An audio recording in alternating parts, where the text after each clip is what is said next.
प्रिय विद्यार्थियों, online classes में आपका पुनः स्वागत है।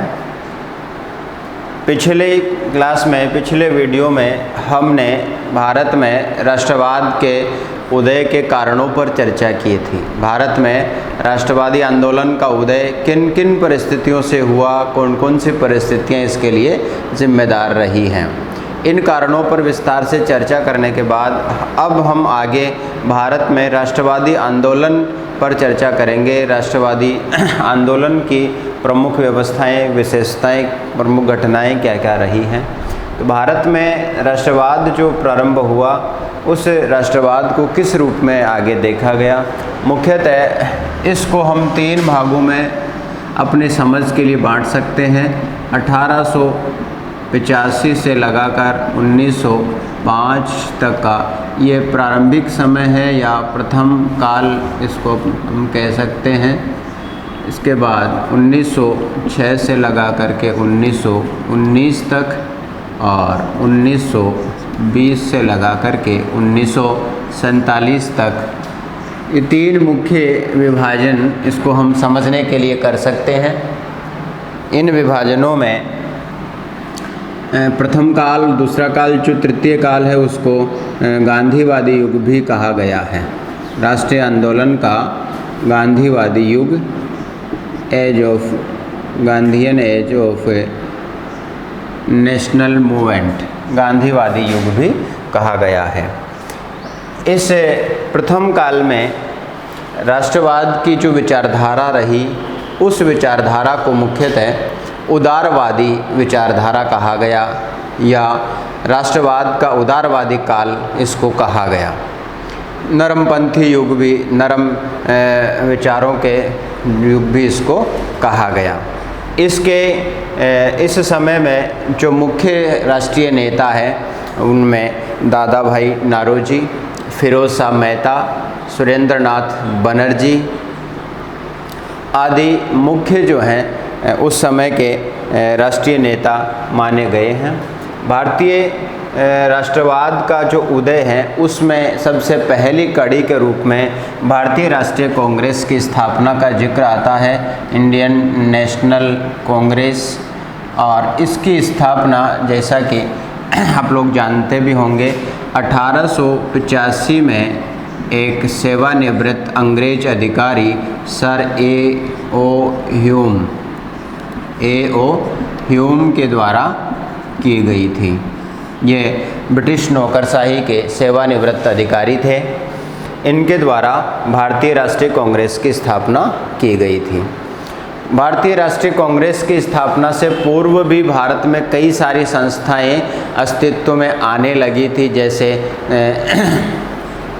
Bombay association, Bengal British India association, Mahajan Sabha आदि कुछ ऐसी संस्थाएं बन रही थी जो राष्ट्रवाद के लिए कुछ कार्य करना इन्होंने शुरू कर दिया था। ऐसी स्थिति में अब चूँकि राष्ट्रीय कांग्रेस की जो स्थापना की गई ब्रिटिश नौकरशाही के सेवानिवृत्त अधिकारी के द्वारा, इस बात के कुछ स्पष्ट तथ्य और स्पष्ट कागजात मौजूद नहीं है कि ह्यूम साहब ने कांग्रेस की स्थापना क्यों की या उसकी स्थापना के पीछे उनका मुख्य उद्देश्य क्या था। और स्वयं ह्यूम साहब की कांग्रेस की स्थापना में स्थिति स्पष्ट नहीं रही।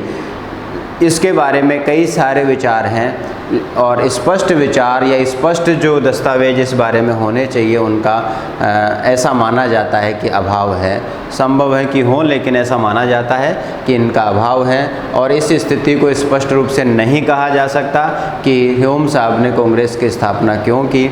हालांकि कुछ लेखकों ने लिखा है कि एक सेफ्टी वाल्व के रूप में जो है ब्रिटिश अधिकारियों ने इसकी स्थापना की थी। राष्ट्रवादी विचारों के प्रभाव और प्रेरणा स्वरूप भारतीयों में अंग्रेजी शासन के प्रति जो घृणा का माहौल बनने लगा था, जो नफरत का माहौल बनने लगा था, उसके लिए जो है सेफ्टी वाल्व की अवधारणा के रूप में जो है कांग्रेस की स्थापना की गई।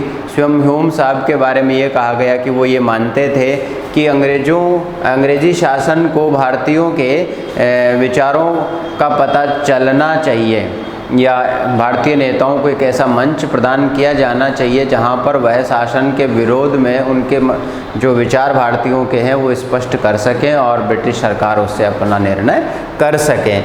ऐसा एक सेफ्टी वाल्व के अभयदीप की धारणा के रूप में इसको माना गया। खैर जो भी है, स्थापना का कारण कुछ भी रहा हो, लेकिन प्रारंभ में ये जो संस्था थी उसके मात्र 72 सदस्यों ने इसके प्रथम अधिवेशन में बम्बई में भाग लिया था और धीरे धीरे उसके 3-4 वर्षों बाद ही इस संस्था की जो संख्या थी वो 1285 के आसपास पहुंच गई थी।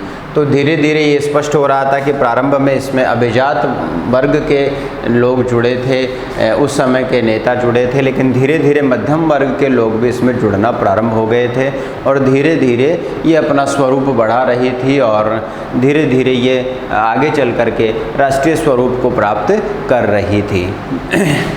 इसके बाद में जो मुख्य मुद्दा हमारे पास में है, इस संस्था ने और इसके विकास ने भारत में राष्ट्रीय आंदोलन को गति दी। इसके प्रारंभिक नेता जो हैं वो उदारपंथी थे, इसके प्रारंभिक नेता उदारपंथी थे और यहीं से जो है भारत के राष्ट्रवादी आंदोलन की उस उदारपंथी विचारधारा का प्रारंभ होता है। जैसा कि हमने कहा, गोखले थे, गोखले साहब थे, दादा भाई नारोजी थे, फिरोज शाह मेहता थे, बनर्जी साहब थे। ये कुछ ऐसे प्रारंभिक उदारवादी नेता थे जिन्होंने राष्ट्रवाद की उदारवादी विचारधारा की शुरुआत की। उदारवादियों की जो प्रमुख विशेषताएं थी, उदारवादियों का जो प्रमुख दृष्टिकोण था, उसको लेकर के जो है कुछ चर्चा हमें आज यहाँ पर करनी है। उनकी प्रमुख जो विशेषताएं हैं, प्रमुख विशेषताओं में सबसे पहली विशेषता तो ये है कि यह पाश्चात्य शिक्षा प्राप्त और पश्चिमी सभ्यता के पोषक नेता रहे हैं। जैसा कि पिछले वीडियो में, पिछले क्लासेस में हमने चर्चा किया था कि अंग्रेजी शिक्षा प्रणाली के प्रचलन के कारण भारतवर्ष में एक ऐसा समूह तैयार हुआ शिक्षा प्राप्त व्यक्तियों का जो अपने आप में तन से तो भारतीय हैं लेकिन मन से अंग्रेजी सभ्यता के पोषक बन गए हैं। और उदारवादी राष्ट्रवाद के प्रारंभिक समय के जो नेता हैं उनकी स्थितियां इसी प्रकार की हैं, क्योंकि ये अंग्रेजी सभ्यता में पले बड़े हैं, अंग्रेजी शिक्षा प्रणाली में पले बड़े हैं, अंग्रेजी शिक्षा प्राप्त हैं। पश्चिमीकरण का पूरा प्रभाव इस समय के नेताओं की पीढ़ी पर है और ये जो है अंग्रेजी सभ्यता को, ब्रिटिश सभ्यता को ही आगे बढ़ाने वाले हैं, उसी का पोषण करने वाले हैं। ये सबसे बड़ी बात थी। यहाँ पर हमें ये समझना होगा कि इन प्रारंभिक नेताओं की जो विचारधारा थी वो अंग्रेजी सभ्यता से ज़्यादा लगाव वाली रही है और इस कारण से जो है ये उदारवादी रहे, क्योंकि ब्रिटिश शासन के खिलाफ जो हैं ये कुछ ज़्यादा काम नहीं कर सके या उसके विरोध में जाकर के कुछ ये कार्य नहीं कर सके। नेक्स्ट जो विशेषता इनकी रही वो ब्रिटिश शासन को भारत के लिए वरदान मानते थे। ब्रिटिश शासन में कमियां इन्होंने नहीं ढूंढी बल्कि ब्रिटिश शासन को भारत के लिए अच्छा स्वीकार किया।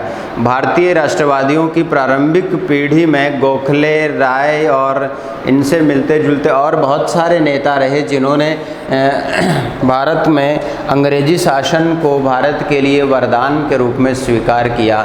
इसके पीछे इनका ये मानना था कि अंग्रेज़ों के आगमन से, अंग्रेजी व्यवस्था और संस्थाओं के आगमन से भारत का आधुनिकीकरण होगा, भारत का औद्योगिकीकरण होगा और ये तब संभव है जब अंग्रेज़ों का और भारतीयों का संबंध बना रहे।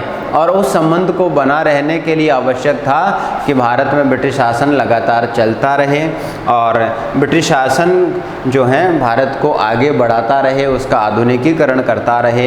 ये विचार इस पीढ़ी के प्रारंभिक नेताओं के रहे हैं। ब्रिटिश शासन को भारत के लिए वरदान मानना, हालांकि इस बात को लेकर के कई सारे प्रारंभिक राष्ट्रवादियों की, उदारवादियों की आलोचनाएं भी हुई, जैसा कि राय के लिए भी कहा गया कि वो अंग्रेज़ों को भारत में बसाना चाहते हैं, लेकिन अंग्रेज़ों को भारत में बसाना चाहते हैं का तात्पर्य ये नहीं था कि वो अंग्रेज़ों को स्थायी रूप से बसाना चाहते थे और उनको यहाँ का नागरिक बनाना चाहते थे, बल्कि उनका मुद्दा ये था कि अंग्रेज औद्योगिकीकरण और आधुनिकीकरण की जो अच्छी बातें उस व्यवस्था में, सभ्यता में, राजनीति में मौजूद है, उनके संपर्क से भारत भी उन चीज़ों को ग्रहण करें और उनकी समकक्षता प्राप्त करें। इसी उद्देश्य से संभवतः इन्होंने ब्रिटिश शासन को भारत के लिए वरदान माना या ब्रिटिश शासन के लिए इन्होंने वकालत करी। और बड़ी बात ये भी थी कि न केवल ये वरदान मानते थे, बल्कि ये बड़े अपने आप को राजभक्त भी घोषित करते थे। ब्रिटिश शासन के प्रति राजभक्ति, इनके निष्ठा भी मौजूद थी। तो ये बड़ी दुविधाजनक बात हो सकती है कि एक बार में आप राजभक्त और राष्ट्रभक्त कैसे हो सकते हैं, ये आलोचना का विषय माना जा सकता है। इसी विषय में, इसी मुद्दे पर आगे जो चर्चा हम करेंगे वो दूसरे बिंदु के रूप में, और वो है ब्रिटिश शासन की न्यायप्रियता में विश्वास। ब्रिटिश शासन की न्यायप्रियता में विश्वास। प्रारंभिक उदारवादी राष्ट्रवादियों ने ब्रिटिश शासन की न्यायप्रियता में बड़ा विश्वास किया है और कई सारे लेखकों ने लिखा है।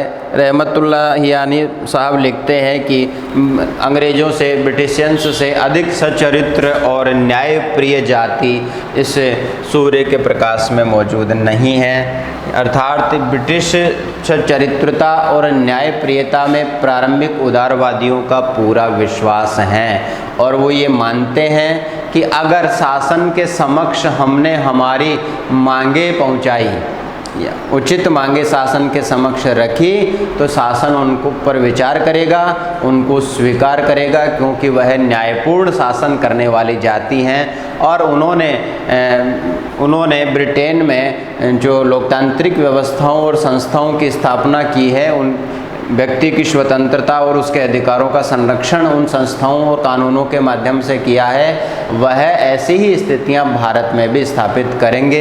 ऐसा विचार इन प्रारंभिक राष्ट्रवादियों का था, उदारवादियों का था, और इसी रूप में ब्रिटिश न्यायप्रियता और सच्चरित्रता में इनका बड़ा गहरा अगाध विश्वास रहा है।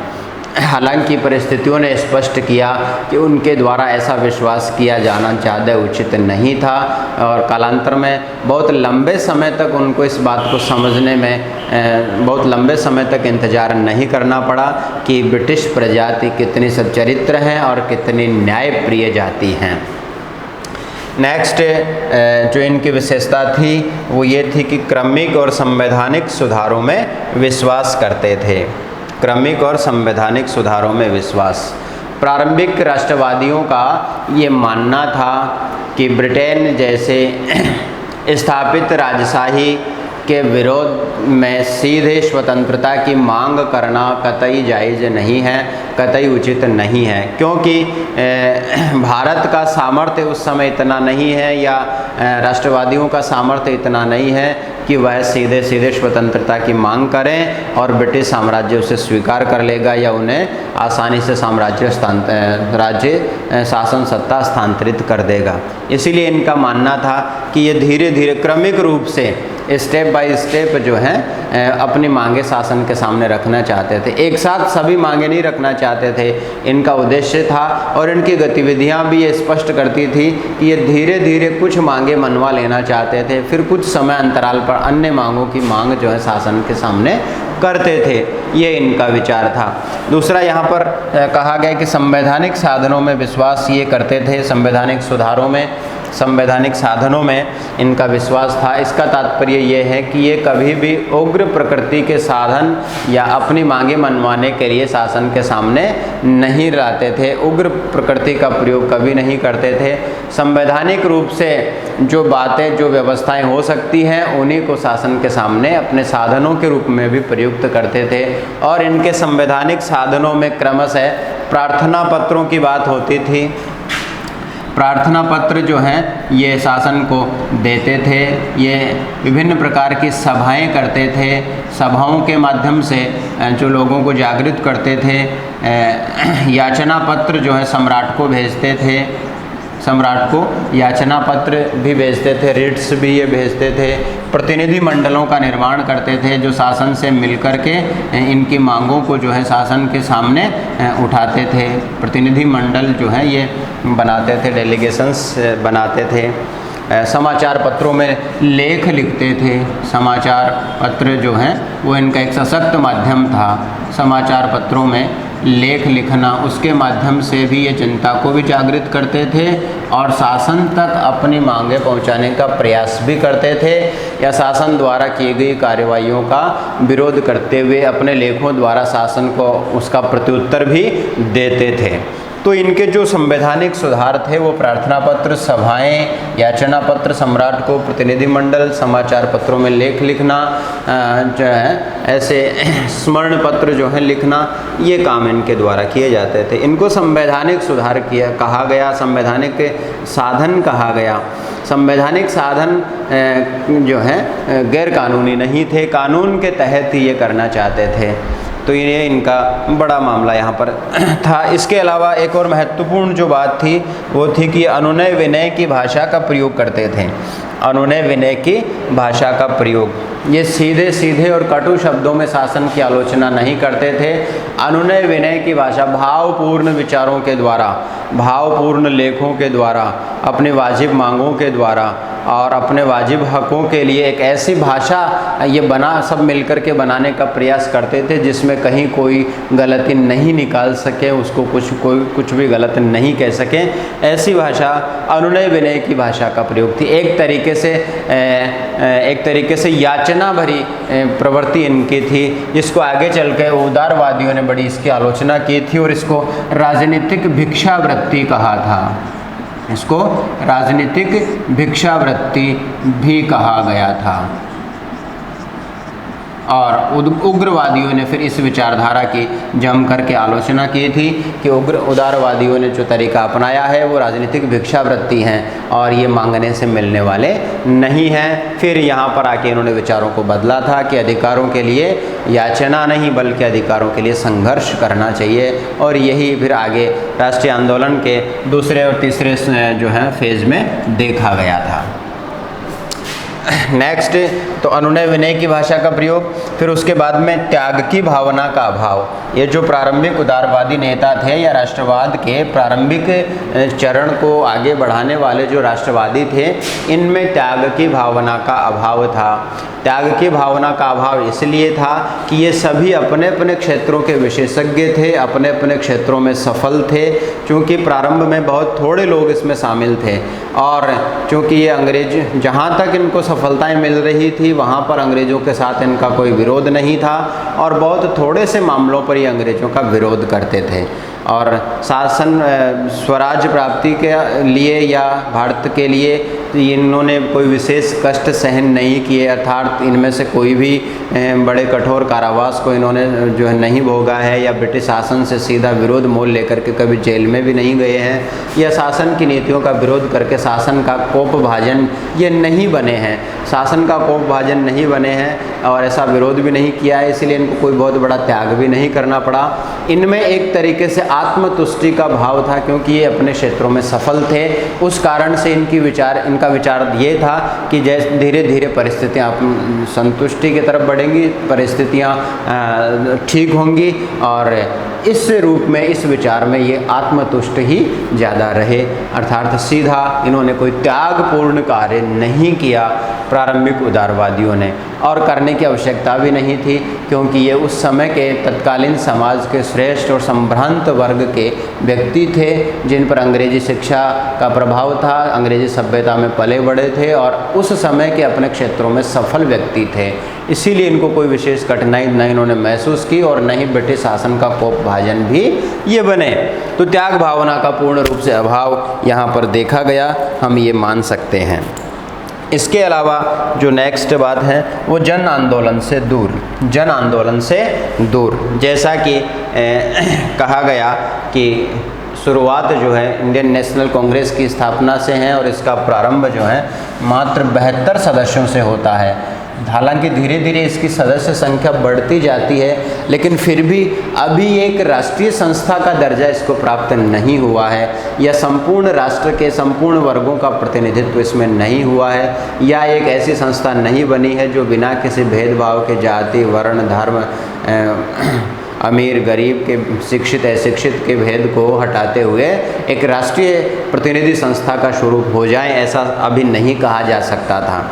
इसीलिए बहुत थोड़े से लोग इस व्यवस्था से जुड़े थे, जिसे जन आंदोलन नहीं कहा जा सकता था, क्योंकि इस संस्था की स्थितियां भी ऐसी नहीं थी कि उसको एक राष्ट्रीय संस्था कहा जा सके, क्योंकि राष्ट्रीय संस्था बनने के लिए उसको बहुत ज़्यादा प्रतिनिध्यात्मक संस्था बनना पड़ेगा। उसे सारे स्थापित भेदों को हटाते हुए, उनकी सीमाओं को हटाते हुए सब वर्गों तक, सब स्थानों तक, सब क्षेत्रों तक, सब विचारों तक उसको करना पड़ेगा, उसे पहुंचना पड़ेगा, तभी वह सही अर्थों में एक राष्ट्रीय संस्था हो सकती है, और राष्ट्रीय संस्था के साथ ही वह एक प्रतिनिधि संस्था हो सकती हैं। लेकिन अभी इस बात का अभाव यहाँ पर देखा जा रहा है। इसीलिए आंदोलन के इस प्रारंभिक पक्ष को जो है राष्ट्र आंदोलन को पूरे जन आंदोलन के रूप में नहीं माना गया, क्योंकि ये प्रारंभिक स्थितियों में ये केवल एक अभिजात वर्ग की संस्था मात्र बन करके रह गई। उस समय के पढ़े लिखे वर्ग का प्रतिनिधित्व अधिक था, और जो संपन्न और सुविधा युक्त वर्ग था वही इसका महत्वपूर्ण क्षेत्र बना रहा। इसीलिए इसको एक न तो राष्ट्रीय संस्था कांग्रेस को कहा जा सकता था उस समय में, और न ही राष्ट्रवादी आंदोलन को जन आंदोलन कहा जा सकता था, क्योंकि जनता की भागीदारी अभी इससे दूर थी। इन्होंने प्रारंभिक राष्ट्रवादियों ने एक ऐसा विचार बनाया था कि जो अपने अधिकारों के लिए संघर्ष करेगा, या जो उसके लिए तैयार है, या जो उसके प्रति सोच सकता है, ऐसी सामर्थ्य उसमें है, वही इसमें शामिल होगा, और अन्य जो अपने अधिकारों की मांग नहीं कर रहे हैं, उसके लिए जागरूक नहीं है, वो इसमें शामिल नहीं हो सकेगा। इसीलिए ये एक जन आंदोलन के रूप में स्थापित नहीं है, ये केवल इसका बहुत थोड़े से समूह के द्वारा संचालित करने में ही इसका महत्व दिखाई देता है। यहाँ पर एक और महत्वपूर्ण बात है कि उदारवादी राष्ट्रवादियों का जो लास्ट अल्टीमेट था वो साम्राज्य के अधीन स्वशासन की प्राप्ति में था। साम्राज्य के अधीन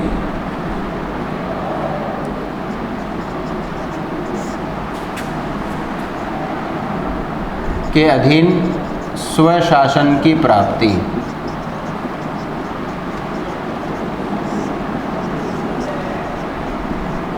ये उदारवादियों का लास्ट अल्टीमेट था, साम्राज्य के अधीन स्वशासन की प्राप्ति। अर्थात सीधे सीधे उदारवादियों ने कभी भी ये नहीं कहा कि वह ब्रिटिश एम्पायर को हटाना चाहते हैं, भारत में ब्रिटिश साम्राज्य को ख़त्म करना चाहते हैं और संपूर्ण स्वतंत्रता की मांग रखना चाहते हैं, संपूर्ण स्वराज्य की मांग रखना चाहते हैं, ऐसा कभी नहीं कहा गया। इनके द्वारा केवल एक ही लक्ष्य रखा गया, और वो ये था कि साम्राज्य के अधीन स्वशासन की प्राप्ति, अर्थात रूलिंग तो ब्रिटेन का ही रहेगा, लेकिन शासन करने वाले लोग भारत के होंगे। ये विचार, ये उद्देश्य इनका था कि इस राष्ट्रवादी विचार से, राष्ट्रवादी आंदोलन से वह ऐसी स्थितियों को अंतिम रूपेण प्राप्त कर लेना चाहते थे जिनका अर्थ ये था कि साम्राज्य के अधीन स्वशासन की प्राप्ति, अर्थात सम्राट तो ब्रिटेन के ही रहेंगे, रूलिंग ब्रिटेन का ही रहेगा, लेकिन शासन संस्थाओं को संचालित करने वाले लोग भारतीय होंगे। इनका स्वशासन से मात्र इतना ही तात्पर्य था, स्वराज्य से तात्पर्य इनका यहाँ पर नहीं था। इसीलिए भी इनकी कटु आलोचनाएं की गई है।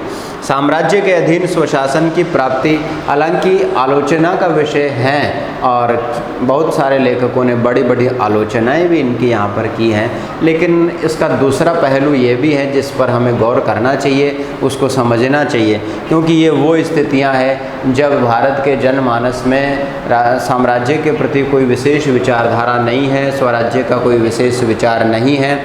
ऐसी स्थितियों में, और दूसरा व्यवहारिक पहलू ये भी था कि प्रारंभिक उदारवादियों ने इस बात को स्पष्ट रूप से आकलित किया था, स्पष्ट रूप से सोचा था, देखा था, महसूस किया था कि इतने बड़े स्थापित राजशाही के खिलाफ सीधे लोहा नहीं लिया जा सकता है और धीरे धीरे सुधारों के द्वारा ही, धीरे धीरे अपने मांगे मनवाने के द्वारा ही हम अपने वास्तविक स्थितियों की तरफ आगे बढ़ सकते हैं। और ये व्यवहारिक बात भी थी कि एक ब्रिटेन जैसे स्थापित नौकरशाही के खिलाफ बहुत थोड़े से लोग मिलके कोई बहुत बड़ा जो है विरोध नहीं कर सकते हैं। और ये बात पहले स्पष्ट भी हो चुकी थी कि 1857 के प्रथम स्वतंत्रता संग्राम के दौरान जो व्यवहारिक परिस्थितियां मौजूद हुई, जो व्यवहारिक परिस्थितियां देखी गई, उन परिस्थितियों का निष्कर्ष भी प्रारंभिक राष्ट्रवादियों को पता था। इसीलिए इन्होंने बहुत बड़े व्यवहारिक दृष्टिकोण को यहाँ पर अपनाया और सीधे सीधे ब्रिटिश साम्राज्य से लोहा लेने के बजाय साम्राज्य के अधीन स्वशासन की मांग को इन्होंने अपना अंतिम उद्देश्य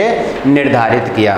तो यहाँ पर प्रारंभिक जो राष्ट्रवादी थे, उदारवादी थे, उनके विचारों में एक व्यवहारिक पक्ष अवश्य ही दिखाई देता है। यद्यपि लेखकों द्वारा और विचारकों द्वारा बहुत बड़ी आलोचनाएं इनकी की गई हैं, तथापि यहाँ पर दो मुख्य पहलू जो हैं गौर करने योग्य हैं कि उस समय में इन्होंने जो अपना अंतिम उद्देश्य तय किया वो व्यवहारिक था, अव्यवहारिक नहीं था। क्योंकि ये चाहे जितनी आलोचनाएं हम उदारवादी विचारों की कर लें, चाहे जितने गलतियां, कमियां इन उदारवादी विचार में निकाल देवें, लेकिन उस समय की परिस्थितियों में उदारवादियों ने जो किया वो सबसे महत्वपूर्ण था।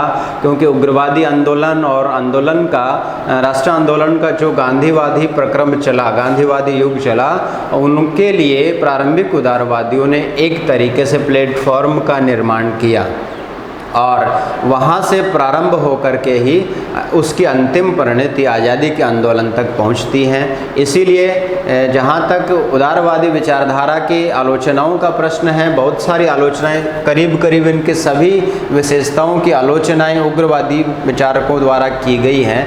लेकिन सभी आलोचनाओं के व्यवहारिक पक्ष को अगर देखा जाए तो यहाँ पर बहुत बड़ी सच्चाई ये निकल के सामने आती है कि आंदोलन का दूसरा चरण और आंदोलन का तीसरा चरण तब आगे बढ़ा जब उदारवादियों ने उसके लिए प्रारंभिक पृष्ठभूमि तैयार की, प्रारंभिक पृष्ठभूमि तैयार की, एक प्लेटफॉर्म तैयार किया जिस पर आगे लोगों ने उदारवादी विचारों को समझा और उनके अकॉर्डिंग अपने कार्यशैली को परिवर्तित किया, या गांधीवाद को समझा और उसके अनुसार अपने विचारों को परिवर्तित किया, कार्य करना प्रारंभ किया।